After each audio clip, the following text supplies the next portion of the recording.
To create a good story arc which strays from the manga, there are certain risks involved, as usually the main plot of the series before being adapted into an anime has the pre-backing of the targeted audience. Now, as long as the studio has a decent team of animators and stays close to the original manga story, people tend not to have any issues and even enjoy spotting the small inaccuracies between the manga and anime.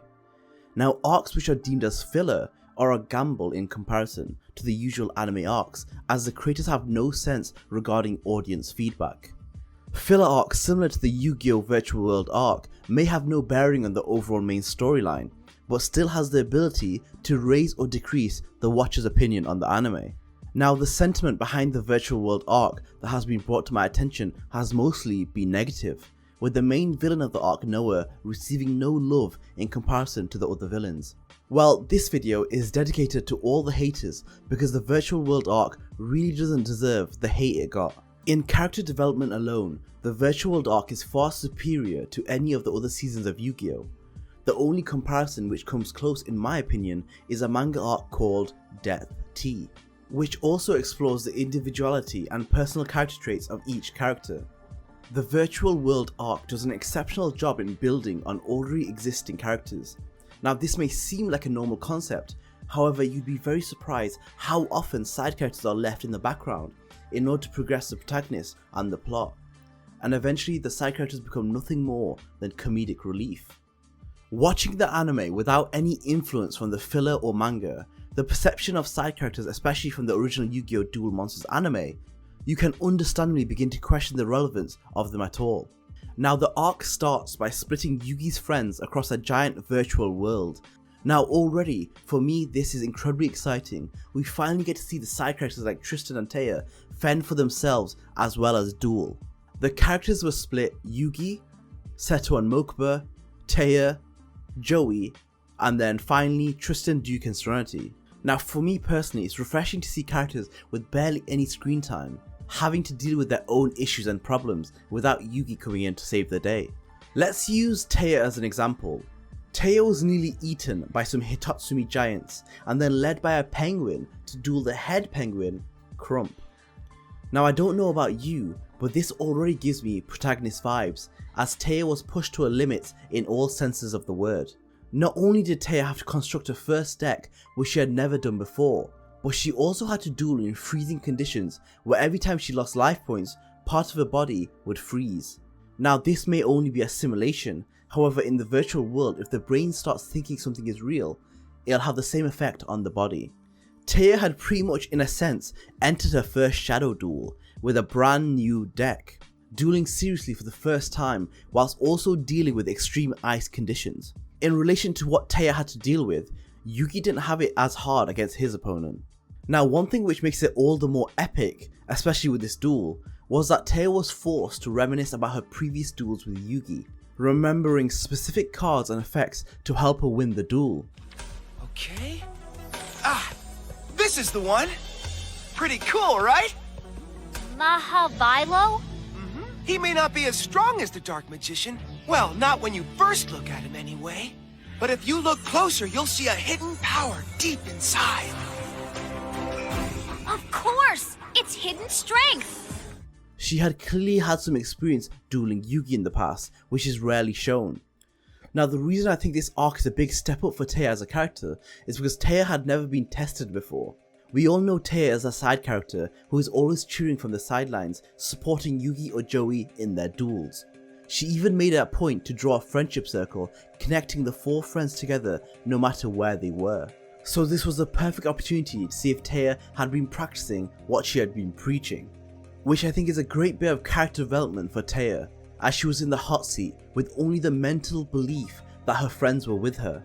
Would she crack under the pressure, or would she thrive?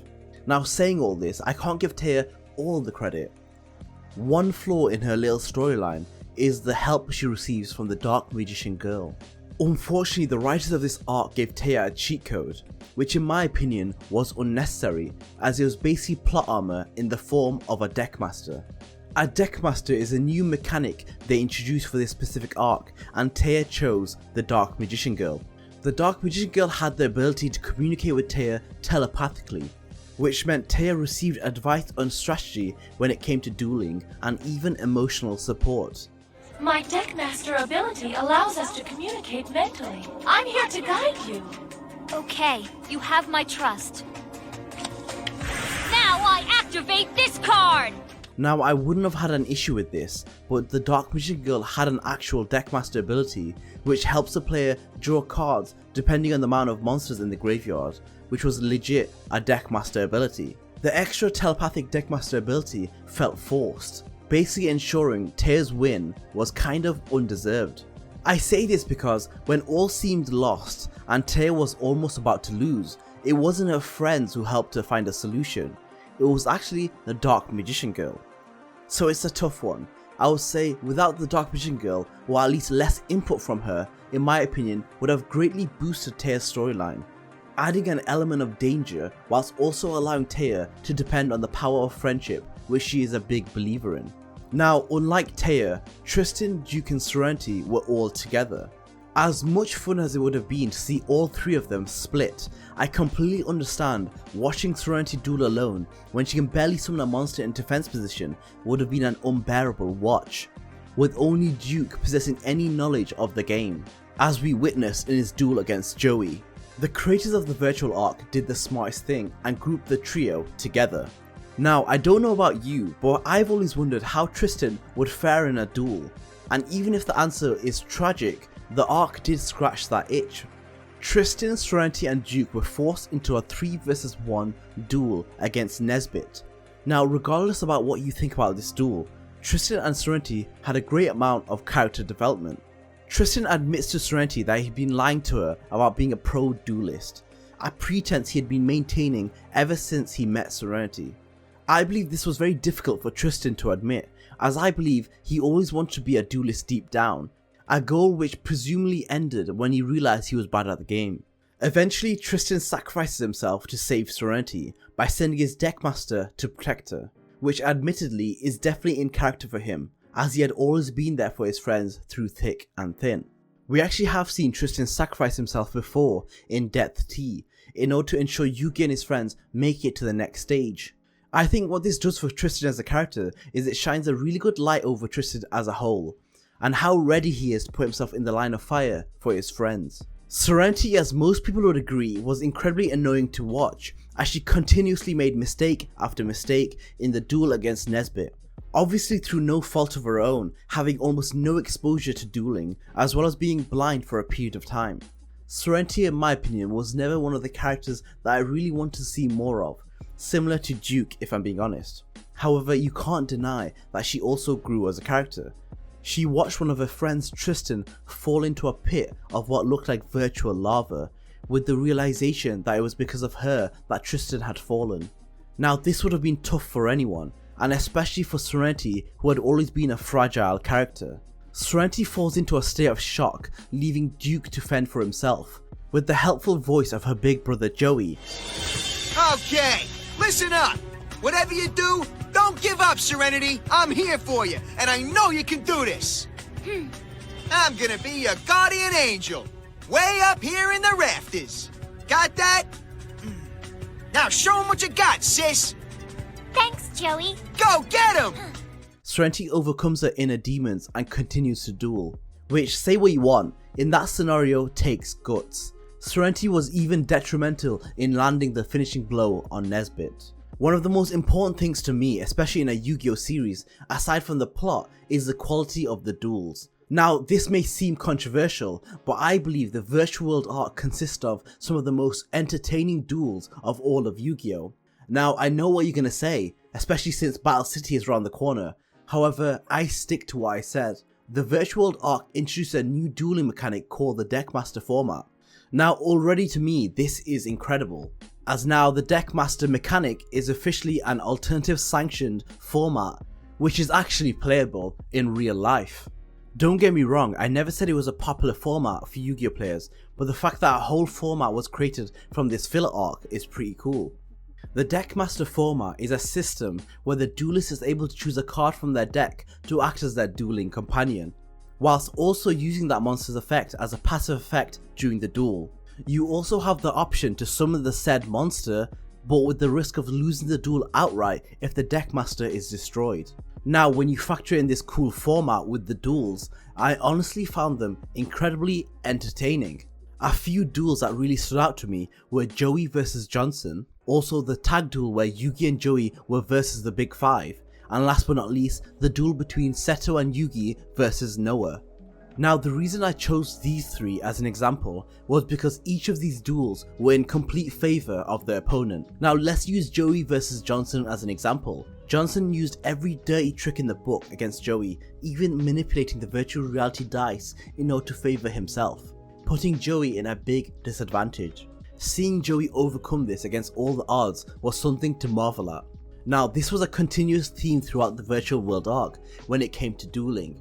The protagonists were at a disadvantage from the very start and were in a world where they could not control anything, so they were at the complete mercy of Noah and his goons. I am a big fan of the underdog story, and I always have been, and I'm not saying Seto and Yugi are underdogs in any manner of the word.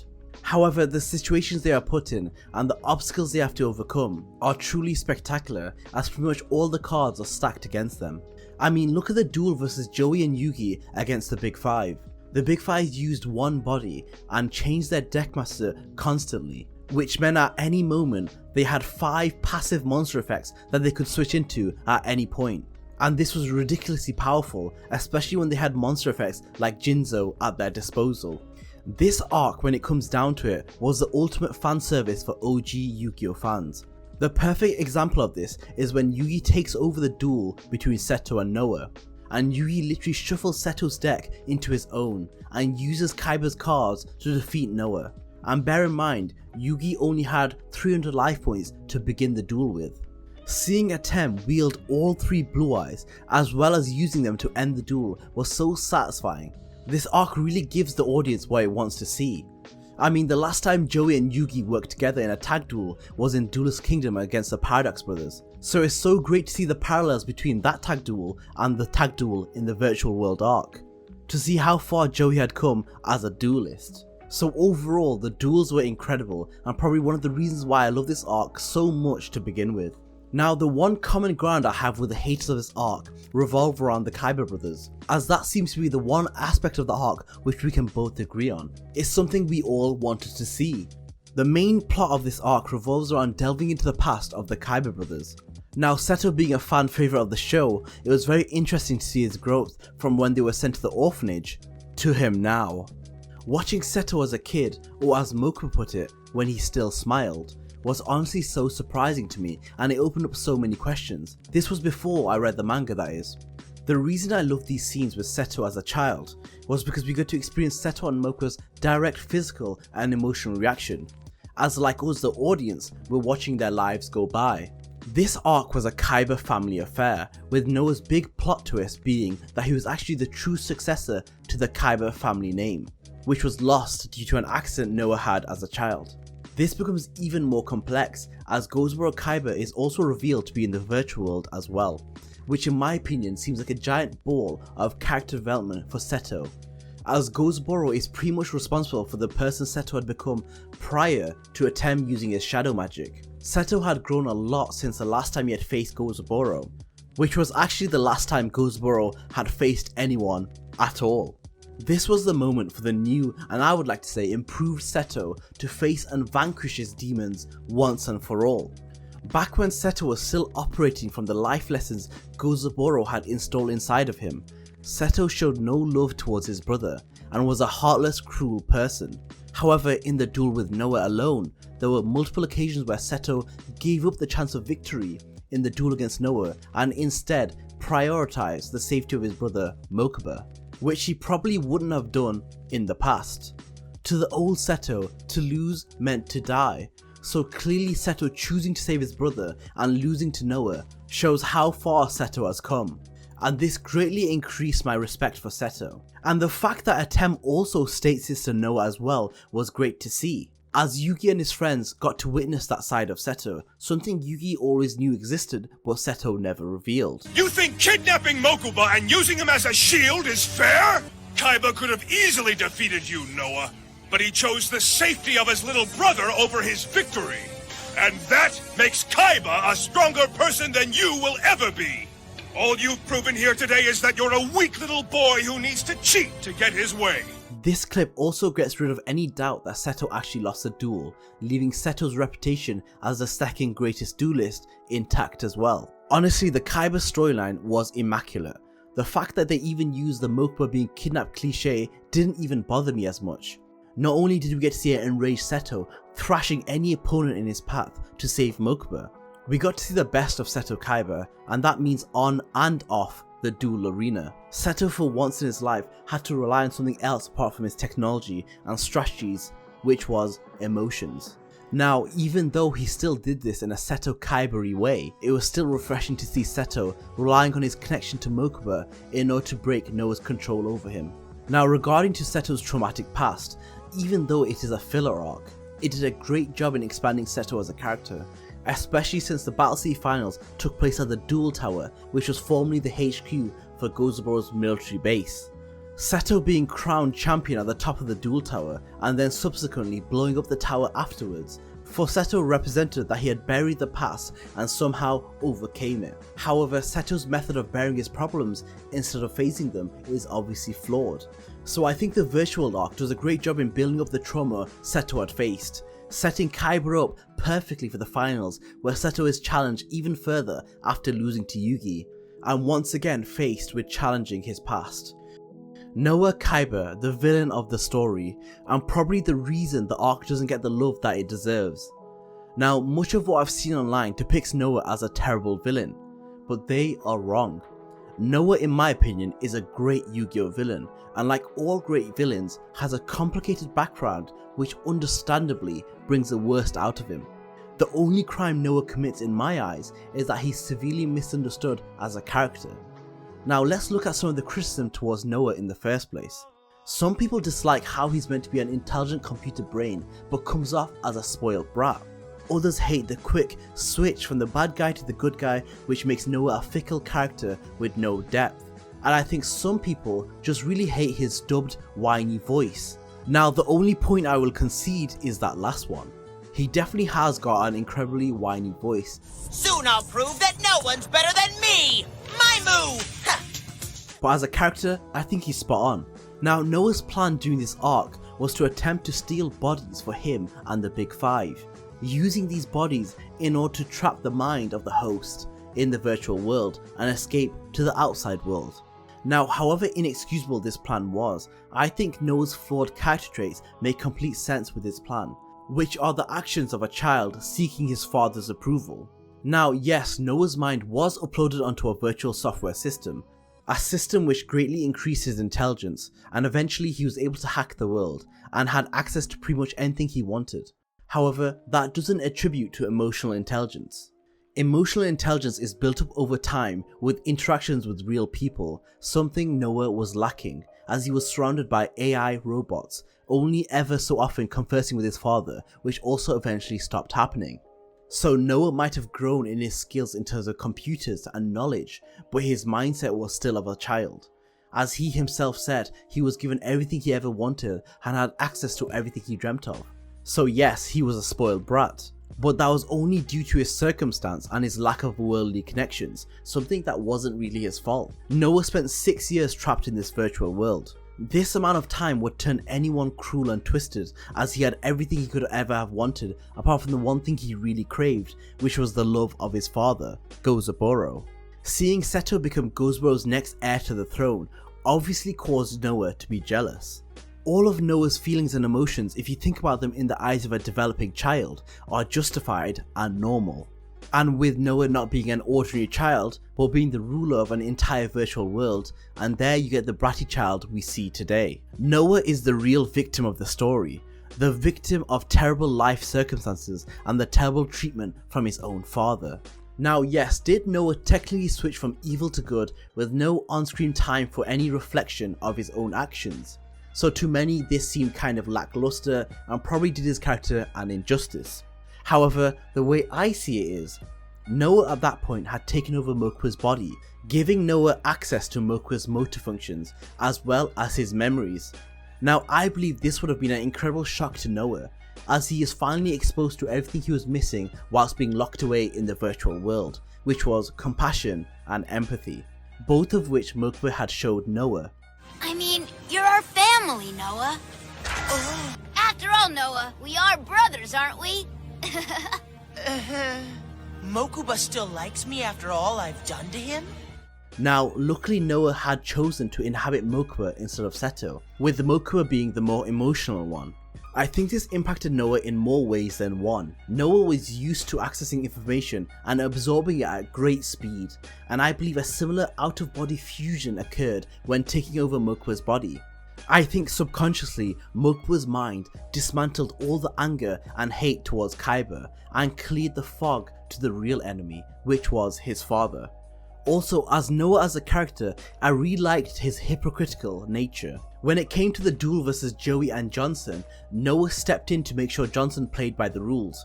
However, against his duel with Seto, he constantly broke the rules in order to gain victory, by using Mokuba as a meat shield. I think that really adds to his character, which is a spoiled brat tyrant, where everyone has to play by his own rules, but if he's losing, he won't hesitate to break them. A behaviour you would attribute to a childlike mindset.